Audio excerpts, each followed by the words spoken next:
નમસ્કાર. વેપારમાં ક્યારેક ને ક્યારેક ગ્રાહકની ફરિયાદનો સામનો તો કરવો જ પડે છે, સાચું ને? પણ શું તમે ક્યારે વિચાર્યું છે કે એ જ ફરિયાદ, એ જ સમસ્યા તમારા બિઝનેસ રિલેશનશિપને વધુ મજબૂત બનાવવાની એક મોટી તક બની શકે છે? આજે આપણે આ જ કળાને સમજવાના છીએ. ચાલો શરૂ કરીએ. આ એ સવાલ છે જેનો અનુભવ લગભગ દરેક વ્યાપારી અને ગ્રાહકે કર્યો જ હશે. જુઓ, વ્યાપાર છે તો ભૂલો પણ થવાની, આ તો સ્વાભાવિક છે. પણ અસલી સવાલ એ નથી કે ભૂલ કેમ થઈ. અસલી સવાલ એ છે કે એ ભૂલ પછી શું? અને બસ આ જ આખી વાતનો સાર છે. સમસ્યા કેટલી મોટી છે એના કરતાં વધારે મહત્વનું એ છે કે તમે એને હેન્ડલ કેવી રીતે કરો છો. તમારી એક પ્રતિક્રિયા જ નક્કી કરે છે કે સંબંધ તૂટશે કે પછી પહેલાં કરતાં પણ વધુ મજબૂત બનશે. આજકાલ તમે ઘણી જગ્યાએ આ વાક્ય વાંચ્યું હશે. સંતોષ હોય તો સૌને કહો, ન હોય તો અમને કહો. આ આજના સ્માર્ટ બિઝનેસનો મૂળ મંત્ર છે. એ જમાનો ગયો જ્યારે ફરિયાદોને એક બોજ માનવામાં આવતો. આજે તો ફરિયાદને સુધારા માટેની એક તક તરીકે જોવામાં આવે છે. તો ચાલો આખી વાતને આપણે બે દૃષ્ટિકોણથી સમજીએ. સૌથી પહેલાં વાત કરીએ ગ્રાહકની. માની લો કે તમારે કોઈ ફરિયાદ કરવી છે, તો એ કેવી રીતે કરવી જોઈએ કે જેથી તમારી વાત યોગ્ય રીતે સંભળાય અને એનો ઝડપથી ઉકેલ પણ આવે? હવે ફરિયાદો તો જાત-જાતની હોઈ શકે છે. જેમ કે કદાચ ઓર્ડર મોડો પહોંચ્યો હોય, અથવા તમે જે સેમ્પલ જોયું હતું એના કરતાં સાવ હલકી ક્વોલિટીનો માલ આવ્યો હોય. એવું પણ બને કે માલ ટ્રાન્સપોર્ટમાં ડેમેજ થઈ ગયો હોય, અથવા તો બિલમાં જ કોઈ ગડબડ હોય. આ બધા જ ફરિયાદના સાચા કારણો છે. આખી પ્રક્રિયાને વધુ સારી રીતે સમજવા માટે આપણે એક નાનકડું ઉદાહરણ લઈએ. ધારી લો કે એક શિલ્પા એમ્પોરિયમ છે, જેણે સહેલી સાડી સેન્ટર પાસેથી સાડીઓનો ઓર્ડર આપ્યો. પણ જ્યારે માલ આવ્યો ત્યારે ખબર પડી કે સાડીઓની ગુણવત્તા ખૂબ જ ખરાબ હતી. તો હવે સવાલ એ છે કે શિલ્પાએ એમ્પોરિયમે શું કરવું જોઈએ? શું સીધો ગુસ્સામાં ફોન કરીને ઝઘડો કરવો જોઈએ? કે પછી પોતાની વાત રજૂ કરવાની કોઈ પ્રોફેશનલ રીત છે? એક સારી ફરિયાદ માટે બસ આ 4 વાતો યાદ રાખવાની છે. પહેલું, તમારી ભાષા હંમેશા નમ્ર અને સ્પષ્ટ હોવી જોઈએ. બીજું, ઓર્ડર નંબર, તારીખ જેવી બધી જ વિગતો ચોકસાઈથી આપો. ત્રીજું, પ્રોબ્લેમ શું છે એ બરાબર સમજાવો. અને છેલ્લે, તમે શું સમાધાન ઈચ્છો છો એ પણ સૂચવો. યાદ રાખજો, અહીં હેતુ ઝઘડવાનો નથી, ઉકેલ લાવવાનો છે. ઓકે, તો આ થઈ ગ્રાહકની વાત.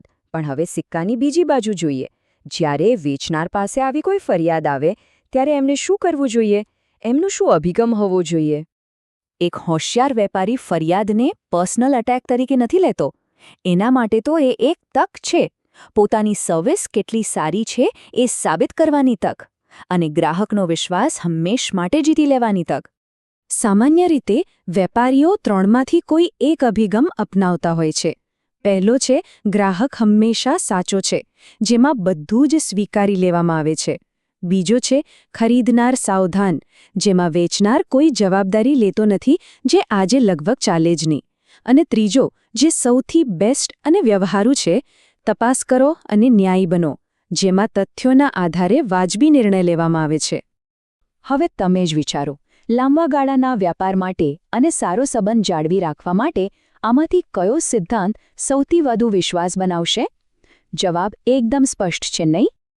ચાલો તો હવે વાત કરીએ એક્શનની. ફરિયાદ આવી ગઈ, સિદ્ધાંત પણ નક્કી કરી લીધો. હવે જવાબ કેવી રીતે આપવો? મતલબ કે એક સારો સેટલમેન્ટ લેટર કેવો હોવો જોઈએ? કોઈપણ સારા જવાબની શરૂઆત હંમેશા એક સાચા દિલની માફીથી થવી જોઈએ. અમે દિલગીર છીએ. આ એક વાક્ય અડધી સમસ્યાને ત્યાં જ ખતમ કરી દે છે. એ બતાવે છે કે તમે ગ્રાહકની વાતને ગંભીરતાથી લીધી છે. તો જુઓ, એક પરફેક્ટ જવાબનું માળખું આવું કંઈક હોય છે. પહેલાં માફી માંગો. પછી એમની સમસ્યા શું છે એનો સ્વીકાર કરો અને કહો કે તમે એને સુધારવા શું કરી રહ્યા છો. એમને યોગ્ય વળતર આપો.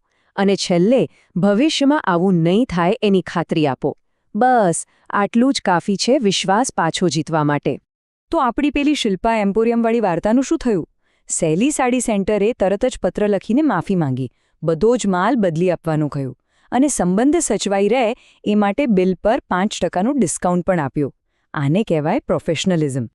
તો આ આખી પ્રક્રિયાનું પરિણામ શું આવ્યું? એક ફરિયાદથી શરૂ થયેલી વાત ક્યાં જઈને અટકી ચાલો જોઈએ. પરિણામ તમારી સામે છે, જ્યાં એક નાખુશ ગ્રાહક હતો અને એક બિઝનેસ સંબંધ તૂટવાની અણી પર હતો, ત્યાં હવે એક ખુશ ગ્રાહક છે અને પહેલા કરતાં પણ વધારે મજબૂત વ્યાપારિક સંબંધ છે. આ જ તો છે સારી સર્વિસનો કમાલ. તો આ એક આખી વાતનો સાર એ જ છે કે સાચી રીતે કરવામાં આવેલી વાતચીત એ માત્ર સમસ્યાનો ઉકેલ નથી લાવતી, પણ એ બિઝનેસના સંબંધને એક નવા લેવલ પર લઈ જાય છે. એક સમસ્યા એક તકમાં ફેરવાઈ જાય છે. અને અંતે એક સવાલ જે વિચારવા જેવો છે, શું એવું બની શકે કે જે ગ્રાહકની ફરિયાદનું તમે ખૂબ સારી રીતે નિવારણ કર્યું હોય, તે એવા ગ્રાહક કરતાં પણ વધુ વફાદાર બની જાય જેને ક્યારેય કોઈ ફરિયાદ જ ન હતી? આ સવાલનો જવાબ જ ફરિયાદ નિવારણની અસલી તાકાત છે.